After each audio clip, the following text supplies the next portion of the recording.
পারেন। বাচ্চারা শুধুমাত্র গুলির সামনে দাঁড়াবে, দেন হচ্ছে বিপ্লব হবে, চলে যাবে, তারপরে পোস্ট ভাগাভাগি হবে মুরব্বীদের মধ্যে। বাচ্চারা কি বুঝবে? বাচ্চারা কি পারবে? নো।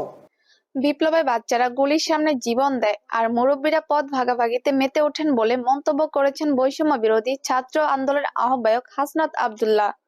শনিবার 16ই নভেম্বর সকালে রাজধানীর জাতীয় শিক্ষা ব্যবস্থাপনা একাডেমিতে শিক্ষা অধিকার সংসদ আয়োজিত এ আলোচনা সভায় তিনি এ কথা বলেন।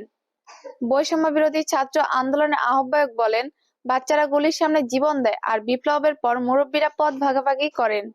ছাত্র জনতার গণ অভ্যুত্থানে প্রধানমন্ত্রী পদ থেকে ক্ষমতাচ্যুত শেখ হাসিনার সামনে প্রতিটি প্রশ্নের বিনিময়ে বুদ্ধিজীবীরা সুবিধা নিতেন বলেও অভিযোগ করেন হাসনাত আব্দুল্লাহ। পাঠ্যপুস্তকে মুক্তিযুদ্ধ সহ জাতীয় অর্জনকে একজনের একক অবদান হিসেবে তুলে ধরার অপপ্রয়াস থেকে সরে আসার আহ্বান জানিয়ে তিনি বলেন, পাঠ্যপুস্তকে শেখ মুজিবুর রহমান ও তার পরিবারের অতিরঞ্জিত প্রশংসার ফলে তার প্রতি বিরক্তির উদ্রেক হয়েছে। হাসনাত আব্দুল্লাহ বলেন, তরুণরা শুধু ইতিহাসের পাঠক নয়, এবার তারা ইতিহাস সৃষ্টি করেছেন। তাই ইতিহাসে যার যে অবদান পাঠ্যপুস্তকে তা যথাযথভাবে তুলে ধরতে হবে।